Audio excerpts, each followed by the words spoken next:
सबको जय मसीह की। आज की आराधना की सभा में ऑनलाइन सर्विस में आप सबको हम स्वागत करते हैं और मेरी ये आशा है और पूर्ण विश्वास है कि परमेश्वर की छाया में आप लोग सब ठीक ठाक हैं।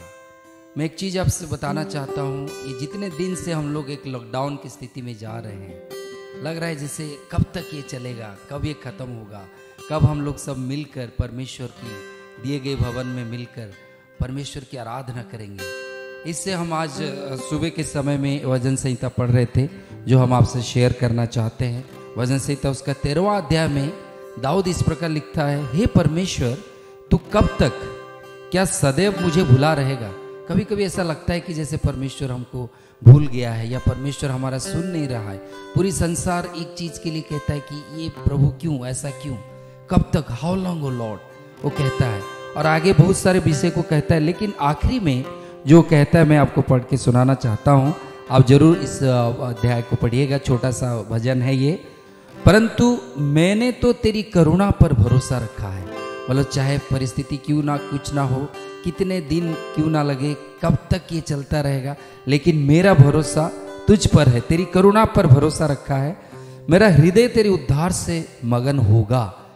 और 6वां पद कहता है, जो आखिरी पद है, मैं परमेश्वर के नाम का भजन गाऊंगा क्योंकि उसने मेरी भलाई की है।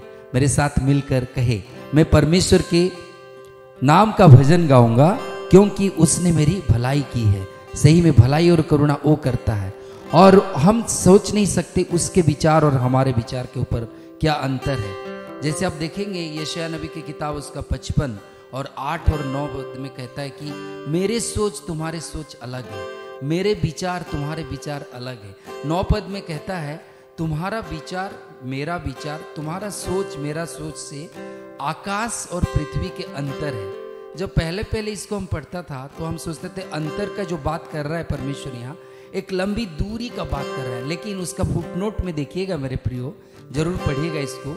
यशायाह नबी की किताब उसका 55 अध्याय 9 में एक स्टार लगा हुआ है और उसका फुटनोट में लिखा है आकाश पृथ्वी से जितना ऊंचा है, वो ऊंचाई का बात कर रहा है।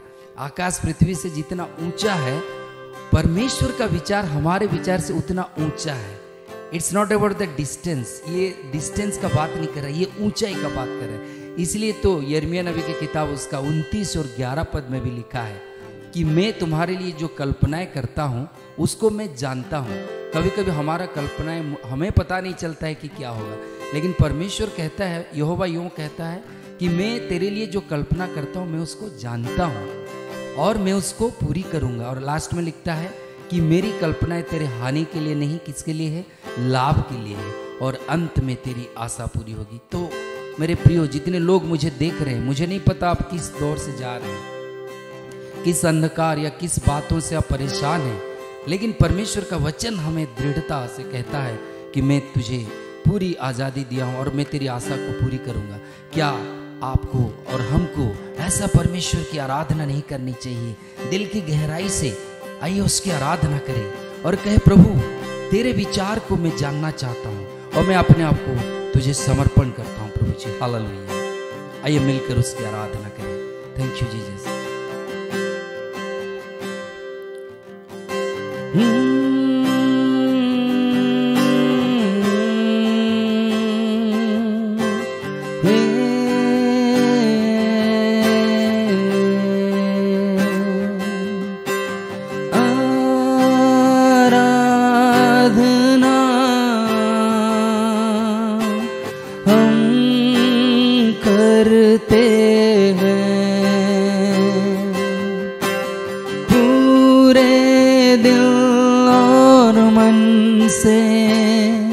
तेरी महिमा गाते हैं, आराधना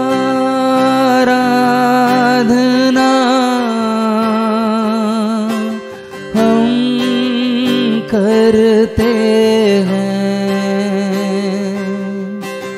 पूरे दिल और मन से तेरी महिमा गाते हैं। एक बार और कहेंगे आराधना प्रभु जी, आराधना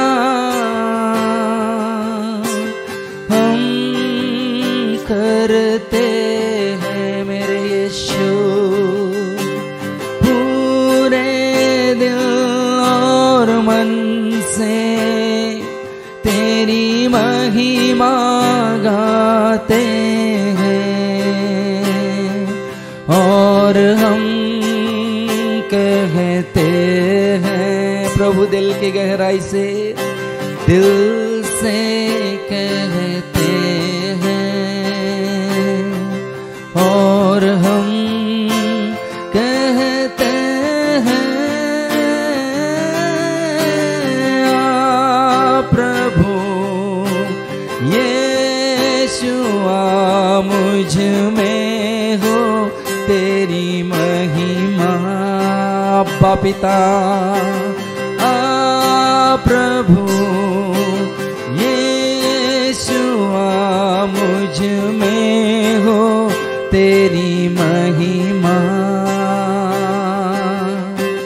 तेरे भवन में हम आते हैं, सारा दर हम तुझको देते हैं, तेरे भवन में हम आते हैं प्रभु जी, सारा दर हम तुझको देते हैं, और हम कहते हैं दिल से कहते हैं, और हम कहते हैं आ प्रभु यीशु आ मुझ में हो तेरी महिमा। प्रभु यीशु आ प्रभु यीशु आ मुझ में हो तेरी महिमा। प्रभु आ प्रभु यीशु आ मुझ में हो तेरी महिमा। ओ हालेलुया रब शांदरे रे। आइए उसकी आराधना करें। कहिए प्रभु मैं तेरी आराधना करता हूँ प्रभु जी, तेरी महिमा गाता हूँ खुदावन इस वक्त प्रभु जी। दिल से आराधना करूं मैं इस जुबां से, नाम तेरा गिलूं मैं पूरे दिल से। आराधना करूं मैं इस जुबां से, नाम तेरा गिलूं मैं करता हूँ तेरा शुक्रिया मैं प्रभु, करता हूँ तेरा शुक्रिया मैं। कहिए दिल से करता हूँ तेरा शुक्रिया मैं प्रभु, करता हूँ तेरा शुक्रिया मैं। तेरे फजल में तेरी दया में लिपटा मैं रहता हूँ, तेरे फजल में तेरी दया में लिपटा मैं रहता हूँ। दिल से आराधना करूं मैं इस जुबां से, नाम तेरा गिलूं मैं पूरे दिल से। आराधना करूं मैं इस जुबां से, नाम तेरा हिलूं मैं, करता हूँ तेरा शुक्रिया मैं प्रभु, करता हूँ तेरा शुक्रिया मैं। आइए उसकी शुक्रिया कहें। करता हूँ तेरा शुक्रिया मैं प्रभु, करता हूँ तेरा शुक्रिया मैं। तेरे फजल में, तेरी दया में लिपटा मैं रहता हूँ, तेरे फजल में, तेरी दया में लिपटा मैं रहता हूँ। हालेलुया प्रभु जी, प्रभु तेरी आराधना करता हूँ खुदावन, तेरे अनुग्रह के लिए, तेरे आशीषों के लिए प्रभु, तेरी दया के लिए प्रभु, हम मिलकर तेरे नाम की स्तुति और महिमा करते हैं खुदावन। आइए उससे कहे, प्रभु तेरे जैसा कौन है जो मेरी भला कर सकता है। कहिए प्रभु जी, तू यहोवा इलोहीम है, यहोवा एदोनाई है, यहोवा शालोम है प्रभु, तू मुझे शांति देने वाला परमेश्वर है। तेरे जैसा कौन है जो मेरा भला करे, मेरा भरोसा बस तुझ पर प्रभु। तेरे जैसा कौन है जो मेरा भला करे, मेरा भरोसा बस तुझ पर प्रभु। मेरे जीवन का स्वामी आधार बना तू प्रभु जी, तू नहीं तो मेरा जीवन व्यर्थ हो जाएगा। मेरे जीवन का स्वामी आधार बना तू प्रभु जी, तू नहीं तो मेरा जीवन व्यर्थ हो जाएगा। सदा आराधना इलोहीम, आराधना एदोनाई, आराधना यीशुआ, आराधना सदा आराधना इलोहीम, आराधना एदोनाई, आराधना यीशुआ, आराधना। तेरे जैसा कौन है जो मेरा भला करे, मेरा भरोसा बस तुझ पर प्रभु। आइए उससे कहे, प्रभु जी तेरे जैसा कौन है जो मेरा भला करे, मेरा भरोसा बस तुझ पर प्रभु। मेरे जीवन का स्वामी आधार बना तू प्रभु जी, तू नहीं तो मेरा जीवन व्यर्थ हो जाएगा। मेरे जीवन का स्वामी आधार बना तू प्रभु जी, तू नहीं तो मेरा जीवन व्यर्थ हो जाएगा। सदा आराधना इलोहीम, आराधना एदोनाई, आराधना यीशुआ, आराधना सदा आराधना इलोहीम, आराधना एदोनाई, आराधना यीशुआ, आराधना। प्रभु जी तेरी आराधना, सदाई तेरी आराधना, इलोहीम तेरी आराधना, एदोनाई तेरी आराधना। प्रभु हम आपकी आराधना करते राजा, यहोवा एल सदाई, यहोवा एदोनाई, यहोवा इलोहीम, यहोवा शालोम। हम आपका धन्यवाद करते हैं प्रभु जी। आपने हमारे आराधना में विराजमान हुआ, इसलिए धन्यवाद करते हैं। सारी आदर महिमा जलाल खुदावन हम आपको देते हैं, यीशु मसीह के नाम से आमीन।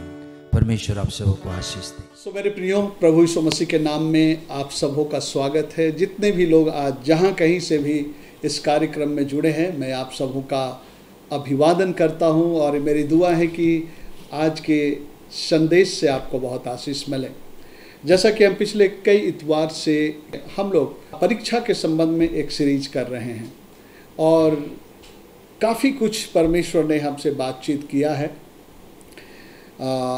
जो बिंदुओं पर हम लोगों ने विचार किया है वो ये हैं, परीक्षा क्या है, उसके परिभाषा को हम लोगों ने देखा। दो प्रकार के परीक्षा के विषय में हम लोगों ने देखा। परीक्षा का जो है अभिप्राय क्या है हम सब के लिए, उसके विषय में देखा।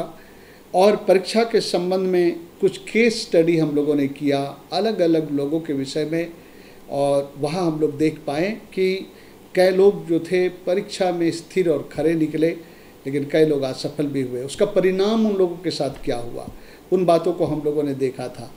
और आज हम एक अंतिम कड़ी जो है इस अध्ययन का हम लोग करेंगे, और जो है ये हमारे लिए जो है बहुत ही महत्वपूर्ण है। और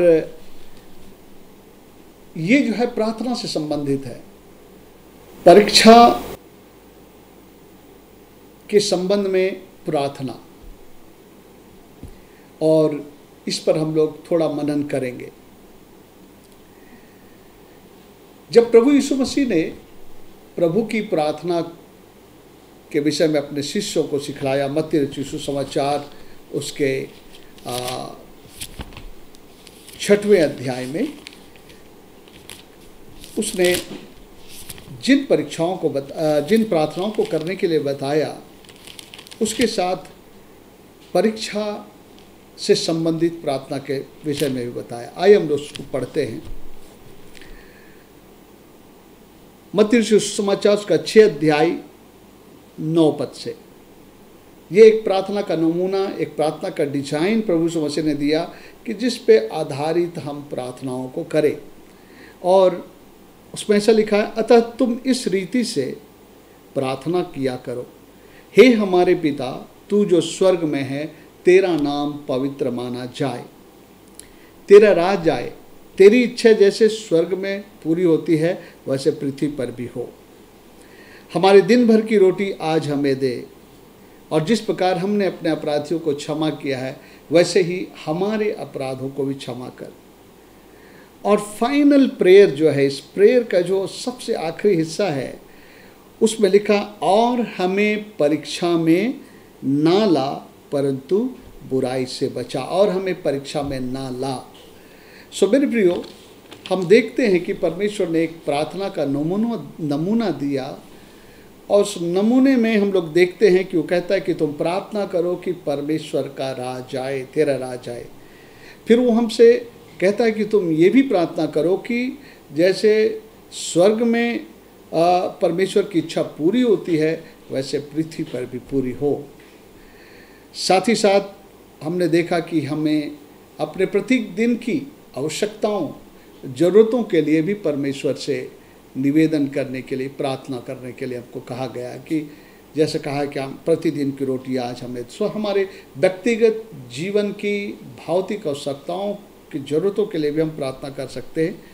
और अगली बात क्षमा से संबंधित, कि जैसे हम अपने अपराधियों को क्षमा करते हैं वैसे ही हमारे भी अपराधों को क्षमा करें। जब बाइबल में अपराधियों को क्षमा करते कहने का मतलब, जब हम दूसरों के अपराध या पाप और गुनाहों को जो मेरे प्रति लोग करते हैं, मैं उन लोगों को क्षमा कर देता हूँ। इसलिए प्रभु, तू मेरे भी गुनाह को, पापों को जो मुझसे तेरे प्रति हो जाता है, क्षमा करना। यानी क्षमा प्राप्ति की प्रार्थना। और ये जो है कंडीशनल है, अगर हम क्षमा करते हैं तो हमें क्षमा मिलती है, क्योंकि बाइबल में लिखा है अगर तू क्षमा ना करे तो तुम्हारा पिता जो स्वर्ग में वो भी तुम्हें क्षमा नहीं करेगा। लेकिन इसके बाद जो है एक अंतिम प्रार्थना है, और मैं सोचता हूँ ये प्रार्थना भी बहुत इम्पोर्टेंट है बहुत ही इम्पोर्टेंट है।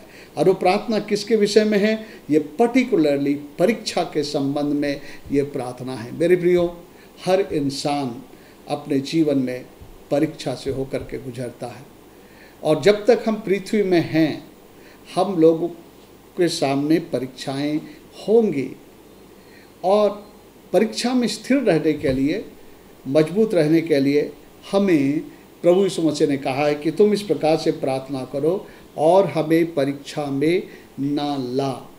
जिस प्रकार का शब्द इस्तेमाल किया गया है इस वाक्य में, इसको, इस संदर्भ को जब हम लोग या इस प्रार्थना के मकसद को बिना समझे जब हम विचार करते हैं तो ऐसा लगता है कि हम प्रभु से ये कह रहे हैं कि प्रभु तू हमको परीक्षा में ना ला। यानी कि ऐसा लग रहा है जैसे अगर सोचा जाए तो इंसान ये सोच रहा है कि परीक्षाएं परमेश्वर ही हमारे जीवन में हर प्रकार की परीक्षाएं लाता है, इसलिए हम प्रभु से परीक्षा करें कि प्रभु हमारे जीवन में परीक्षा ना ला। ऐसा लगता है इस वाक्यांश से कि हम पर और जो है हमें परीक्षा में ना ला। कभी कभी हमारे अंदर में एक गलतफहमी हो सकती है कि हर प्रकार का परीक्षा परमेश्वर ही देता है या लाता है। ओके, नहीं मेरे प्रियो, जब हम वचन को लेकर के तर्क करेंगे तो हमें समझ में आएगा कि पाप पूर्ण परीक्षा प्रभु कभी हमारे जीवन में नहीं लाता। यानी कि बुरी बातों को, पाप पूर्ण बातों को करने का जो प्रलोभन है परमेश्वर कभी नहीं लाता। इन वचनों को हम पहले पढ़ चुके हैं, लेकिन आज इस अध्ययन के संदर्भ में भी हम लोग पढ़ना चाहते हैं।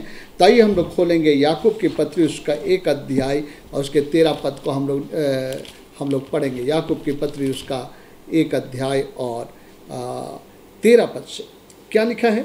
जब किसी की परीक्षा हो, सुनिए, जब किसी की परीक्षा हो तो यह ना कहे कि मेरी परीक्षा परमेश्वर की ओर से होती है, क्योंकि ना तो बुरी बातों से परमेश्वर की परीक्षा हो सकती है और न वह किसी की परीक्षा आप करता है। लिखा है, परंतु प्रत्येक व्यक्ति अपनी ही अभिलाषाओं से खिंचकर और फंसकर परीक्षा में पड़ता है। मतलब जो लालसाएं, अभिलाषाएं जो उसके जीवन में है, जिस पर उसने कार्य नहीं किया है, उस पर नियंत्रण नहीं लाया है, तो वही जो है उसको परीक्षा में खींचता है। फिर लिखा है 15 पद में, फिर अभिलाषा गर्भवती होकर पाप को जनती है और पाप जब वह बढ़ जाता है तो मृत्यु को उत्पन्न करती है। बुरी बातों की परीक्षा, किसी भी प्रकार के पाप, अनैतिक पापों को करने के लिए, सेक्सुअल थॉट के लिए, विचारों के लिए, गंदे कामों के लिए, चोरी के लिए और प्रलोभन के लिए, किसी भी प्रकार की इस प्रकार की परीक्षा परमेश्वर हमारे जीवन में नहीं लाता है। अच्छा, इसका एक दूसरा हिस्सा भी है। मैंने आपको बताया था कि 2 प्रकार की परीक्षाएं हैं। एक परीक्षा जो है, ये परीक्षा है जो बुरी बातों को, बुरी प्रलोभन को करने के लिए जो परमेश्वर के दृष्टि में बुरा है, उस प्रकार के परीक्षाओं के संबंध में। और दूसरा और एक परीक्षा था जिसको एक परख या जांच कहा जाता। हमने जब आपको परीक्षा का परिभाषा बताया था तो परीक्षा क्या है, परीक्षा का मैंने 3 बातें बताया था। परीक्षा एक परख है जिससे मनुष्य की जांच होती है कि अपने चुनाव की स्वतंत्रता में वो परमेश्वर के प्रति विश्वास योग्य बना रहेगा या परमेश्वर का विश्वासघात करेगा। दूसरा परिभाषा मैंने बताया था कि परीक्षा जो है वो चीज़ें हैं, ऐसी बातें जिसको हमको पाने की और करने की इच्छा नहीं करना चाहिए, उन बातों को करने की इच्छा जो है वो परीक्षा है। या तो परीक्षा बुरी बातों को करने का प्रलोभन है। पापमय बातें, बुरी चीज़ें जो हैं, वो चीज़ें जो भी है वो परमेश्वर से परीक्षा नहीं करता। इसलिए हम नहीं कह सकते हैं कि इस वचन का अर्थ है कि हे प्रभु तो हमें परीक्षा में ना ला। परमेश्वर कभी भी बुरी बातों से परीक्षा नहीं करता। उसका दूसरा हिस्सा जो हमने आपको बताया था, परीक्षा एक परख की वो घड़ी है, जांच है जब हम अपने जीवन में कठिनाई, मुसीबतों और परेशानियों से होकर गुजरते हैं और परमेश्वर उन सिचुएशन में से हमको जल्दी निकालता नहीं है ना। परमेश्वर उन सिचुएशन से हमें जल्दी निकालता नहीं, यानी कि परमेश्वर हमको अलाउ करता है कुछ समय हम उसमें से होकर के चले। जैसे कि कभी हम कोई रोग में पड़ गए हैं, जल्दी से हम चंगे नहीं हो रहे हैं। कभी आर्थिक तंगी आ गई है, हम उससे उबरने की बहुत कोशिश कर रहे हैं लेकिन हम उबर नहीं पा रहे हैं। हम जो है जिस स्थिति में उसी स्थिति में हैं सारे मेहनत करने के बाद। कभी कभी कुछ आत्मिक युद्ध से हम होकर गुजरते हैं अंदर से, और कभी कभी हम लोगों के द्वारा तिरस्कृत किए जाते हैं और रिजेक्ट किए जाते हैं, और बहुत किस्म की ऐसी चीज़ें हमारे जीवन को घेरे रहती है और जो हमें बार बार परेशान करती है। और ऐसी बातों से हम अपेक्षा करते हैं कि हम जल्दी से बाहर आ जाए, और बहुत बार हम लोग प्रार्थना भी करते हैं, लेकिन परमेश्वर हमको उन बातों में कुछ दिन समय के लिए वो जाने देता है, क्योंकि हमने बताया था कि इससे जो है कि हमारी परख होती है, जांच होती है कि हम विश्वास योग्य हैं कि नहीं, विश्वास में खरे हैं कि नहीं, क्या हम परमेश्वर के प्रति आज्ञाकारी बने रहेंगे कि नहीं, ऐसे स्थिति में हम प्रभु के पीछे चलेंगे कि नहीं। ये सारी चीज़ों की हमारी जांच होती है। ये सेकंड कैटेगरी में जिसको परीक्षा कहा गया, अंग्रेजी में इसको ट्रायल कहा गया है, दूसरे शब्दों में टेस्ट कहा गया। और हम ये टेस्ट जो है ये सब के लिए अनिवार्य है, इसलिए हम ऐसा नहीं कह सकते हैं कि परमेश्वर हमारे लिए हमारे जीवन में इन चीज़ों को ला रहा है। ये सब के लिए जो है अनिवार्य है। इवन यीशु मसीह भी परीक्षा से गुजरा। हम लोग जानते हैं कि यीशु मसीह की भी परीक्षा हुई, वो भी परीक्षा से गुजरा। बल्कि इब्रानी 4:15 में लिखा, वो हमारी ही नहीं सारी बातों में परखा गया।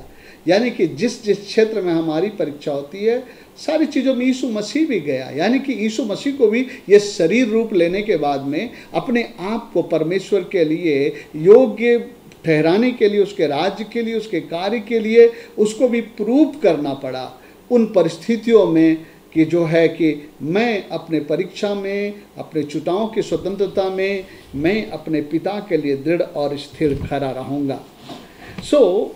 हमारे जीवन में परीक्षा इस प्रकार की जो टेस्ट है या परीक्षा आना अनिवार्य है, क्योंकि अगर हम ऐसे परीक्षाओं से नहीं गुजरते तो हम अपने जीवन के अगले लेवल में नहीं जा पाएंगे। जैसे हम स्कूल में पढ़ते हैं, अगर फर्स्ट स्टैंडर्ड का परीक्षा हमने नहीं पास किया तो हम सेकंड स्टैंडर्ड के लायक नहीं बन सकते हैं।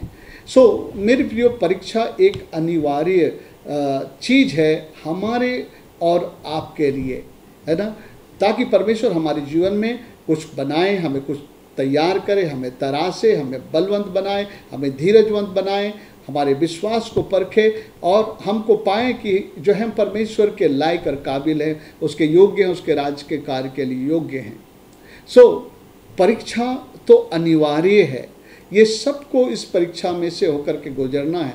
तो ऐसा नहीं कि यीशु मसीह एक परीक्षा हमारे लिए क्रिएट कर रहे हैं। कभी कभी हम परिस्थितियों में पड़ जाते हैं तो परमेश्वर भी हमें अलाउ करता है कि चलो इसको इस परिस्थिति में से हम जाने देते हैं कुछ समय, ताकि इसके अंदर में कुछ परिवर्तनों को लाऊं, ताकि जो हम इसके जीवन में सुधार को लाएं। इन वचनों पर जब हम पढ़ते हैं, विचार करते हैं, तो यहाँ पर हम देखते हैं कि जो वचन लिखा है कि प्रार्थना करने के संबंध में यहाँ पर हमें परीक्षा में ना ला, जो है उसका अर्थ अलग है। उसका अर्थ ये नहीं है कि प्रभु हमें इस प्रकार के परिस्थितियों और परीक्षाओं में हमें डालेगा, बल्कि प्रभु का वचन बिल्कुल अलग है।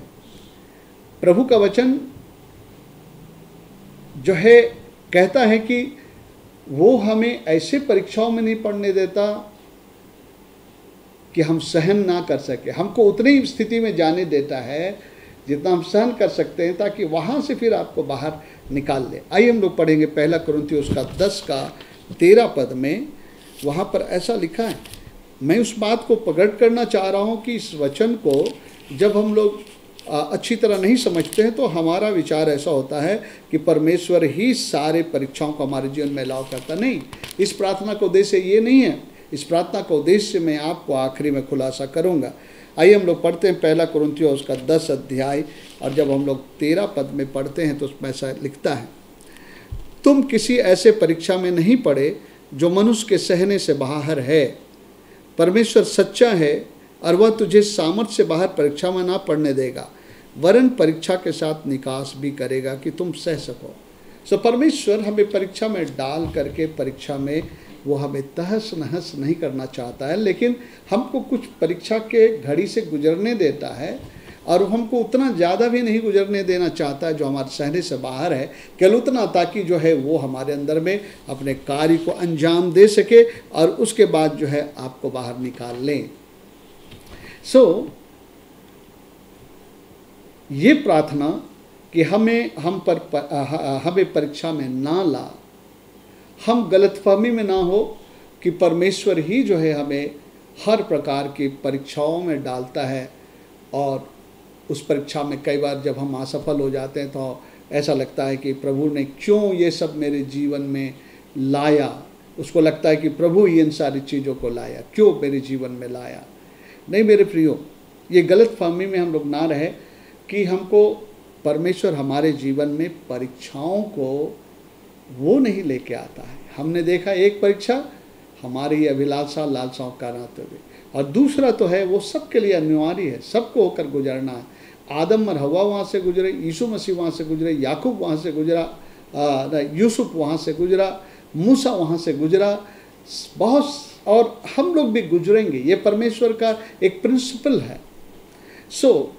इस प्रार्थना का ये मतलब नहीं कि परमेश्वर हमारे जीवन में पाप करने के लिए परीक्षाओं को लाएगा, या हमको जो है कठिनाई का समय देने के लिए वो परीक्षाओं को लाएगा। नहीं, उसका उद्देश्य जो है हमारे जीवन में जो है हमको सुधारना, हमको ऊंचा उठाना और अच्छा बनाना, हमारे अंदर और भी गुणों को उत्पन्न करना, जिससे कि हम उसके लायक, परमेश्वर के राज के लायक और परमेश्वर के महिमा के लायक हम लोग बनने पाएँ। हर बार जब हम एक लेवल में निकलते हैं, परमेश्वर हमें उसके ऊपर के लेवल में ले जाता। ठीक उसी तरह जिस तरह हम अपने स्कूल के पढ़ाई में एक क्लास में को हम पास कर जाते हैं तो हम दूसरे क्लास में जाते हैं, इस प्रकार से हम जो ऊंचाइयों को छूते हैं, इसी प्रकार के इस प्रकार के परीक्षाओं के द्वारा भी हम आत्मिक संसार में ऊंचाइयों को छूते। केवल आत्मिक संसार में ही नहीं, इस संसार में भी, क्योंकि हम लोग जानते हैं कि परमेश्वर के वचन में लिखता है, जो थोड़े में विश्वास योग्य है उसे बहुत सारी बातों में विश्वास योग्य बनाएगा। तो इस प्रार्थना का मकसद क्या है, या इस प्रार्थना को हम कैसे समझें? मेरे प्रियो, इस प्रार्थना को समझने के लिए मैं एक और वचन जोड़ूंगा, तब आपको समझ में आएगा। ये भी एक बड़ी विशेष जो है परीक्षा के घड़ी में जो है प्रभु यीशु मसीह आकर कहते हैं, और ये यीशु मसीह की परीक्षा का घड़ी है, और ये बहुत ही कष्टमय परीक्षा की घड़ी है। ओके, आइए मत्ती रचित सुसमाचार, अभी हम लोग असली मकसद को समझेंगे। यहाँ जो प्रार्थना हमें परीक्षा में ना ला, उसको किस दृष्टिकोण से हम समझें और प्रार्थना करें। ओके, मत्ती रचित सुसमाचार और उसका 26 अध्याय और उसका 41 पद को पढ़ेंगे, तब हमको इस प्रार्थना का मकसद समझ आएगा, जब इन दो वचनों को हम लोग जोड़ेंगे। आइए मत्ती रचित सुसमाचार का 26 अध्याय उसका 41 पद। यहाँ पर यीशु मसीह एक बड़े ही परीक्षा के घड़ी से गुजर रहे हैं, और ये परीक्षा क्या है कि मानव जाति के उद्धार के लिए अपने प्राण का बलिदान चढ़ाना, अपने आप को बलिदान चढ़ाना। मेरे प्रियो, लगभग यीशु मसीह को टेम्पटेशन हो रहा है कि मैं इससे होकर ना जाऊं, क्योंकि उसके प्रार्थना में ये बात आती है, प्रभु अगर तेरी इच्छा हो तो ये प्याला टल जाए। यानी कि परमेश्वर की ओर से उनके लिए ठहराया हुआ कार्य था जिसको करना था, लेकिन उसके अंदर में एक टेम्पटेशन हो रहा है, एक अभी जो उसको चुनाव करना है कि मुझे प्रभु के लिए मरना, लेकिन उसके पास जो है एक टेम्पटेशन आता है एकदम तुरंत, इमीडिएटली यीशु मसीह उस बलिदान के लिए जो है बिल्कुल अपने को ऑफर नहीं कर पाया, क्योंकि 3 बार वो ऐसा कहता है, हो सके तो ये प्याला मुझसे टल जाए। लेकिन हम लोग देखते हैं कि यीशु मसीह उस परीक्षा को पास करते, क्योंकि वो उसमें से जाने के लिए, इस क्लेश से जाने के लिए, इस तकलीफ से जाने के लिए, इस पीड़ा से जाने के लिए वो अपने आप को सौंप देते कि प्रभु मैं तैयार हूँ उससे जाने के लिए। लेकिन इसी प्रार्थना के दरमियान जब वो आते हैं अपने शिष्यों को, यहाँ पर हम लोग देखते हैं कि वो सो रहे हैं, तो आकर कुछ बातें कहता है। यहाँ पर कहता है, ओके 40 पद से हम लोग पढ़ना शुरू करते हैं। फिर उसने चेलों के पास आकर उन्हें सोते पाया और पतरस से कहा, क्या तुम मेरे साथ एक घड़ी भी ना जाग सके? उसके बाद एक बात कहते हैं, जागते रहो और प्रार्थना करते रहो कि तुम परीक्षा में ना पड़ो। आत्मा तो तैयार है परंतु शरीर दुर्बल है। ध्यान से सुनिए, यहाँ पर प्रार्थना क्यों करने बोल रहा है? क्योंकि हम और आप जो इस संसार में है ना, ये शरीर में है, हम लोग निर्बल हैं। ये शरीर पाप कर सकता है। ये शरीर जो है परमेश्वर की जो इच्छाएं हैं, जिन बातों से हमें जाने हैं, उसका इनकार कर सकता है, क्योंकि हम वो कष्ट को नहीं लेना चाहते हैं, उस तकलीफ को नहीं लेना चाहते हैं, या जो पीड़ा से परमेश्वर हमें गुजारना चाहता है हम उससे जाना नहीं चाहते हैं। जैसे उदाहरण के लिए कभी कभी परमेश्वर कुछ लोगों को, ऐसे लोगों को चुनना चाहता है जो लोग पीड़ित हैं, उनको काउंसलिंग करने के लिए, सांत्वना देने के लिए। लेकिन एक व्यक्ति जो स्वयं पीड़ाओं से नहीं गुजरा है, ऐसे लोगों को वो काउंसलिंग नहीं दे सकता है, सांत्वना नहीं दे सकता है। केवल वही व्यक्ति जो पीड़ाओं से गुजरा है। तो किसी किसी के लिए परमेश्वर जब पीड़ा आती तो होता है, इनको इस पीड़ा में से थोड़े समय छोड़ता हूँ मैं, ताकि इस पीड़ा से अपने जीवन में वो जो है अंदर से स्ट्रोंग बने, आने वाले दिनों में पीड़ित लोगों को सांत्वना दे सके, उनको समझ सके, उनके लिए प्रार्थना करे, उनको काउंसलिंग दे सके। लेकिन हमारा शरीर दुर्बल है, बता रहा है। यहाँ क्या लिखा है कि आत्मा तो तैयार है परंतु शरीर दुर्बल है। ये शरीर दुर्बल है, ये शरीर पाप कर सकता है, ये शरीर बुरी बातों को कर सकता है। हमारे जीवन में जितनी भी अपील आते हैं इस शरीर के अभिलाषाओं का या शैतान के द्वारा, वो उस समय में हम जो है अपने दुर्बलता के कारण जो है हम लोग पाप में पड़ सकते, उस परीक्षा में गिर सकते हैं, है ना। उस दुर्बलता में हम लोग के कारण हम जो है उसका सामना नहीं करके उसमें स्थिर नहीं रह सकते। आत्मा तो हमारा तैयार है लेकिन शरीर दुर्बल है। इस शरीर को वो सामर्थ और वो ताकत, वो बल चाहिए जो परीक्षाओं का इनकार कर सके, उनको ना कह सके। हर पाप की वो बुरे विचार जब मन में आता है, हमारे विचारों में आता है, हमारे ख्यालों में आता है, और हमें जो नहीं देखना है वो देखने की इच्छा होती है, जो हमें नहीं करना है वो करने की इच्छा होती है, और हम जानते हैं ये बिल्कुल पापपूर्ण है परमेश्वर के वचन के विषय में। और शरीर दुर्बल होने के कारण लोग परीक्षा में पड़ते हैं। लेकिन जो लोग अपने शरीर में प्रार्थना के द्वारा, परमेश्वर से प्रार्थना करने के द्वारा बल को प्राप्त करते हैं, जब परीक्षा आती है तो वो दृढ़ खड़े रह सकते हैं। उदाहरण के लिए हम लोग देखते हैं यूसुफ के जीवन में हम देखते हैं दोनों प्रकार के परीक्षा में वो जयवंत निकला। एक परीक्षा थी कि वो कष्ट से, पीड़ा से और उस क्लेश से होकर गुजर रहा था। जो परमेश्वर ने दर्शन दिया था उसको पूरा होते हुए नहीं देख रहा था। उनके भाई लोग भी सताए, पोतीफर भी उनको सताया, जेल में डाल दिया, हर जगह उसके साथ अन्याय हो रहा था। यहाँ पर भी वो नहीं कुड़कुड़ाया, खड़ा रहा। अगली बात हम देखते हैं, जब व्यभिचार की घड़ी आई, एक आसानी से उसके लिए जो है एक जो ऐसा माहौल शैतान ने क्रिएट किया था। एक जवान था, जवानी के अभिलाषा में पाप कर सकता था, लेकिन यूसुफ वो व्यक्ति था जिसने प्रार्थना के द्वारा परमेश्वर से बल मांगते हुए हर रोज, हे प्रभु मुझे परीक्षा में खड़े रहने के लिए ताकत और बल देना, ताकि मैं परीक्षा में ना पड़ जाऊं, कमजोर होकर परीक्षा में ना गिर जाऊं, कमज़ोर रह करके परीक्षा का मैं सामना करने में असमर्थ हो जाऊं और परीक्षा के समय में अपने आप को उसके अधीन कर दूं। इस बात से बचने के लिए प्रार्थना करने की आवश्यकता है, क्योंकि आत्मा में हम तैयार हैं, आत्मा में हम नया जन्म पाए हैं, उद्धार पाएंगे, लेकिन उद्धार पाए हुए भी लोग शरीर में पाप करते हैं। इसलिए कुरिन्थियों के पत्री में कहा है, क्या तुम नहीं जानते कि तुम परमेश्वर के मंदिर हो? इसलिए इस देह के द्वारा परमेश्वर की महिमा करो।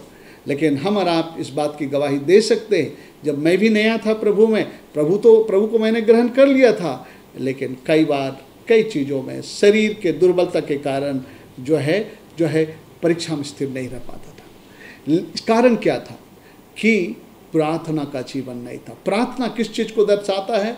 प्रार्थना परमेश्वर से सहायता और मदद पाने के बाद को दिखलाता। हमेशा प्रार्थना परमेश्वर पर निर्भरता को दिखलाता है या परमेश्वर से मदद पाने को दिखलाता है।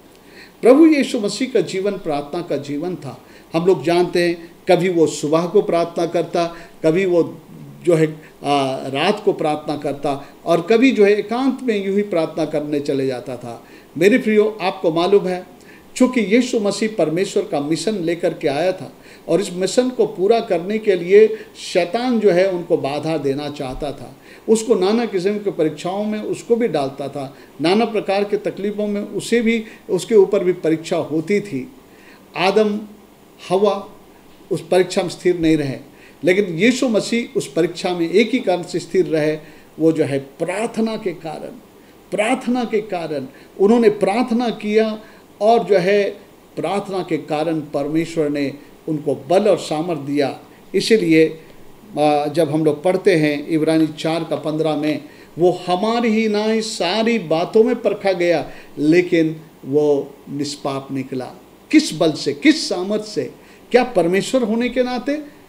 नहीं मेरे प्रियो, यीशु मसीह जब इस शरीर में थे तो मेरे और आपके ही जैसा वो शरीर लिए हुए थे, जिस पर हर प्रकार के परीक्षाओं का आना होता है। अगर हमारा प्रार्थना का जीवन नहीं, अगर हम प्रत्येक दिन परीक्षा में खड़े रहने के लिए, स्थिर रहने के लिए, बलवंत होने के लिए अगर हम प्रार्थना नहीं करते, हमको लगता है कि हम काफ़ी मजबूत हैं, काफ़ी अच्छे हैं, एक दिन अचानक आप पाप में गिर जाओगे। एक दिन अचानक आप पाप में गिर जाओगे। इसलिए सावधान, आप सेल्फ कॉन्फिडेंट मत होइए कि मैं जो हूँ कुछ भी कर सकता हूँ, मैं नहीं गिरूँगा। मेरे प्रियो, कई लोग जो ऐसा सोचते थे, कई बार वो परीक्षाओं में गिर गए। ऐसा नहीं होना चाहिए। इसके लिए हमको प्रार्थना करना चाहिए। इसलिए इन दो वचनों को मिला कर देखें, हमें परीक्षा में ना ला, उसका उद्देश्य है कि तुम जागते रहो और प्रार्थना करो ताकि तुम परीक्षा में ना पड़ो। देखिए, परीक्षा आना कोई गलत नहीं है, परीक्षा सबको आती है और परीक्षा तब तक आएगी जब तक इस पृथ्वी में जीवित है। परीक्षा आना वो पाप नहीं है। परीक्षा में गिर जाना, कमज़ोर और निर्बल होकर के वहाँ स्थिर नहीं रह पाना, उन पापों में पड़ जाना, चाहे परमेश्वर चाह रहा है कि हम इसमें से होकर गुजरे, लेकिन हम इनकार करते कि प्रभु मैं इससे जाना नहीं चाहता हूँ, मुझे ये पसंद नहीं है, हम इनकार करते हैं। कई बार जब हम इनकार करते हैं ना, प्रभु हमको छोड़ देता, ठीक है इसको इसमें मत ले जाओ। तो आप क्या हैं? आप आधे अधूरे रह गए उस क्षेत्र में। जब जीवन में ये ट्रेनिंग जो आपको तैयारी दे सकती थी, जब जीवन में ऐसा समय आएगा आप हार जाओ। इसलिए मेरे प्रियो, ये प्रार्थना जो है कि हमें परीक्षा में ना ला, एक्चुअली परीक्षा में हम निर्बल हो के ना गिर जाएं और हम पाप में ना पड़ जाएं, हार जाए, उससे उस पर जय पाने के लिए, सामर्थ्य के लिए ये प्रार्थना है। प्रार्थना हमें बल और सामर्थ्य देता है। स्वयं यीशु प्रार्थना में बहुत समय गुजारते थे। प्रार्थना हमें पाप में गिरने से बचाता है। प्रार्थना हमें कठिन समय में परमेश्वर की इच्छा को टाल देने से बचाता है। कठिन समय में हो सकता है बहुत बार परमेश्वर की इच्छा को हम लोग टाल दें, लेकिन अगर हम प्रार्थना में मजबूत हैं तो हम उन परीक्षाओं में हम स्थिर बने रहते हैं और आखिरी तक उसमें खड़े होकर के उसमें निकलते हैं। मेरे प्रियो, हम लोग उस दृष्टांत को जानते हैं जो मत्ती रचित सुसमाचार 7:24 से है, जहाँ पर 2 भवन बनाने वालों के विषय में कहा गया है, एक निर्बुद्धि, एक बुद्धिमान। बुद्धिमान वो है जो भूमि खोद कर जो है गहरी चट्टान खोदा और उस पर अपना नींव डाला। जब हम लोग नींव की बात करते हैं तो प्रेरितों का काम उसका 2 अध्याय में हम लोग देखते हैं चेलों का नींव क्या था। चेलों का नींव जो था उसमें एक प्रार्थना था। आइए हम लोग पढ़ते हैं प्रेरितों का काम उसका 2 अध्याय। प्रेरितों का काम उसका 2 अध्याय। जब ये लोग प्रभु के पीछे चलने लगे तो वो भविष्य प्रेरितों के नींव पर वो चल रहता था। यहाँ पर लिखा है, ये हम लोग पढ़ते हैं प्रेरितों का काम उसका 2 अध्याय और वे प्रेरितों से शिक्षा पाने और संगति रखने, रोटी तोड़ने और प्रार्थना करने में लौलीन रहें। ये प्रेरितों के नींव में, इफिसियों के पत्री में बोलता है ना, हम लोग प्रेरितों के जो है नींव में बनाए जाते हैं। ये हम लोग पढ़ेंगे प्रेरितों का नींव क्या है, यीशु मसीह के प्रेरित लोग का नींव क्या था। यहाँ पर आइए हम लोग वचन को पढ़ते हैं इफिसियों के पत्री में 2 अध्याय 20 पद में। यहाँ पर विश्वासियों के बारे में लिखा है, और प्रेरितों और भविष्यवक्ताओं की नींव पर, जिसके कोने का पत्थर यीशु मसीह स्वयं ही है, बनाए गए। प्रेरितों और भविष्यवक्ताओं के नींव पर, वो नींव क्या था, किस पे ये कलीसिया बने थे? वो था शिक्षा पाना, मतलब परमेश्वर के वचन का, और दूसरा है संगति रखने में, और तीसरा है रोटी तोड़ने में, और चौथा है प्रार्थना करने में लौलीन रहे। ये 4 बातें लिखी, लेकिन हम लोग आज प्रार्थना के ऊपर फोकस है। ये फाउंडेशन है। और क्या बोलता है उसमें, बुद्धिमान व्यक्ति भूमि गहरा खोदा और उस पर नींव डाला। कौन सा नींव है ये पथरीली चट्टान की नींव के बारे में नहीं कर रहा, प्रेरितों और भविष्यवक्ताओं का नींव है। प्रेरितों और भविष्यवक्ताओं के नींव में क्या था? परमेश्वर का वचन था। राजा दाऊद कहता, मैंने तेरे वचन को अपने हृदय में रख छोड़ा है कि पाप ना करो। भजन संहिता 119 का 11 पद और 9 पद में लगता है, जवान किस रीति से अपने चाल चलन को शुद्ध रखे तेरे वचन के अनुसार चलने से। और जो हम लोग यहाँ पर देखते हैं कि भविष्यवक्ताओं के में, उसके बाद हम लोग देखते हैं वो संगति करने में। मेरी प्रियो, ये संगति भी हमें मजबूत बनाए रखता है। जब हम लोग संगति करना छोड़ देते हैं, हम निर्बल कमज़ोर होते हैं।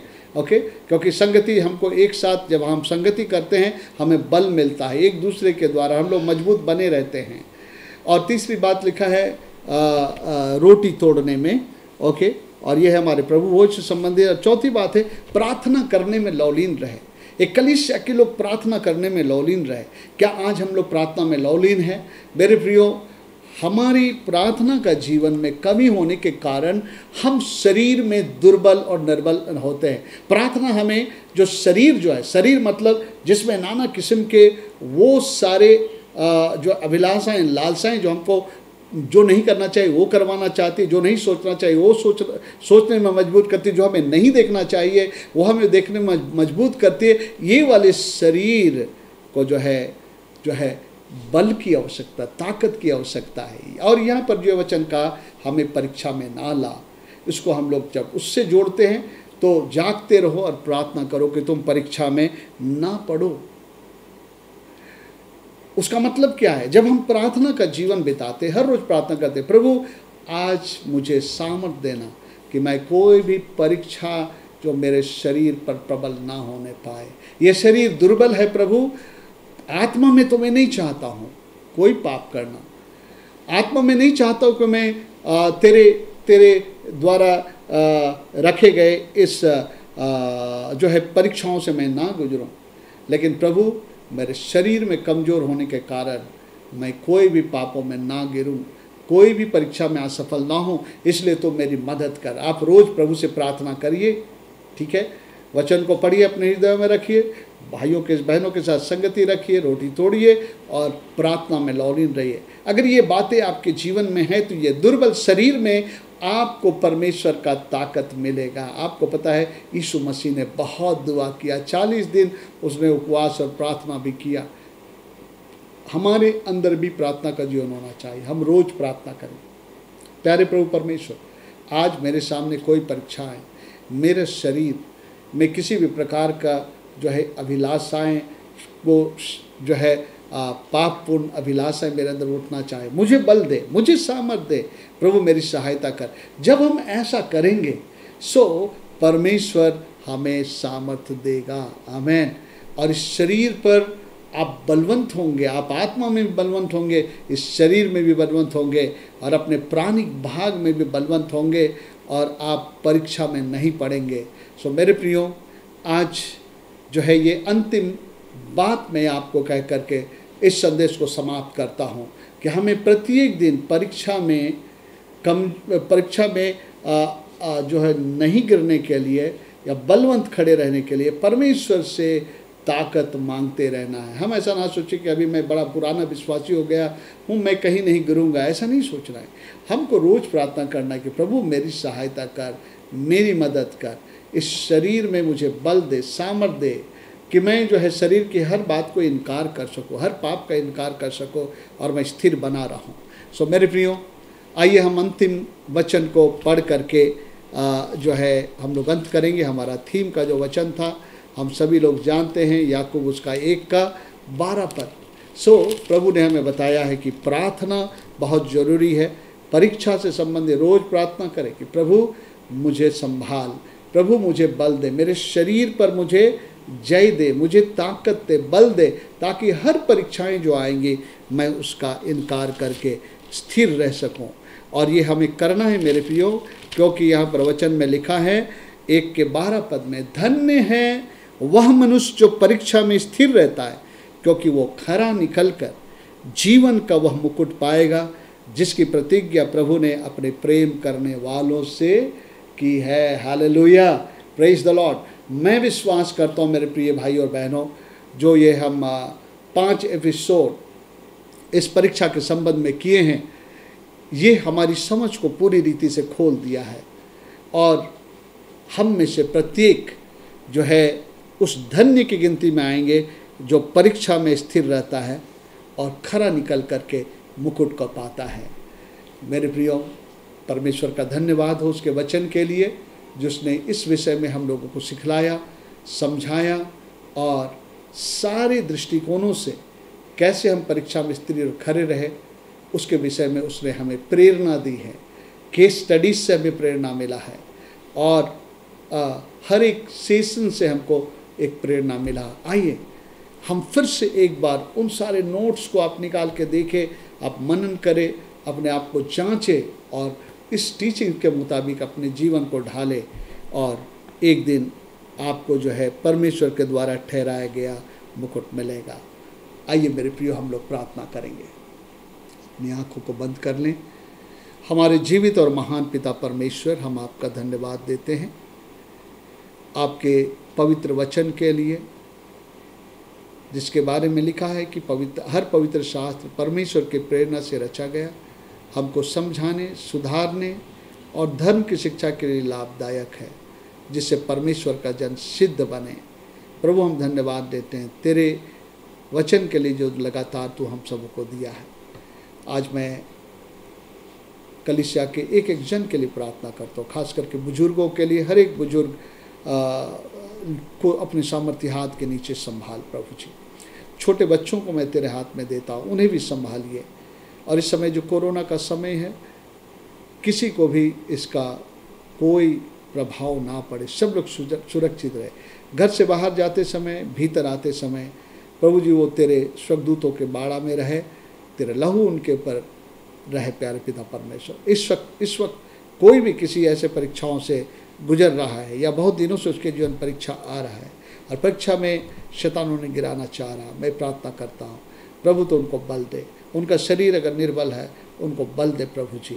हम सबों को तू बल दे, ताकि प्रभु हम अपने जीवन के अंतिम यात्रा तक जो है अपने शरीर के दुर्बलता के कारण हम लोग किसी भी पापों में ना गिरे, किसी परीक्षा में ना गिरे, लेकिन प्रभु हम बलवंत रहे आपके चरणों में रहते हुए।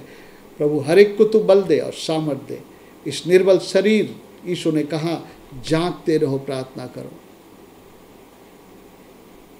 ताकि तुम परीक्षा में ना पड़ो। आत्मा तो तैयार है, शरीर दुर्बल है। हाँ प्रभु जी, दुर्बल शरीर पर जय पाने के लिए आपकी ताकत की आवश्यकता, हम सबों को वो ताकत और बल दे। हम आपको महिमा देते हैं। ये प्रार्थना और विनती आपके बेटे हमारे प्रभु यीशु ख्रिस्ट के नाम में मांगते हैं। सुनिए और दया से ग्रहण करें प्रभु जी, आमीन। अब हमारे परमेश्वर पिता का प्रेम, उसके पुत्र यीशु का अनुग्रह और पवित्र आत्मा की सहभागिता हम सबों के संग साथ सदा काल बनी रहे। आमेन, आमेन। सबों को जय मसीह की। प्रभु आशीष दे। अगले सप्ताह, अगले इतवार हम लोग फिर से मिलेंगे।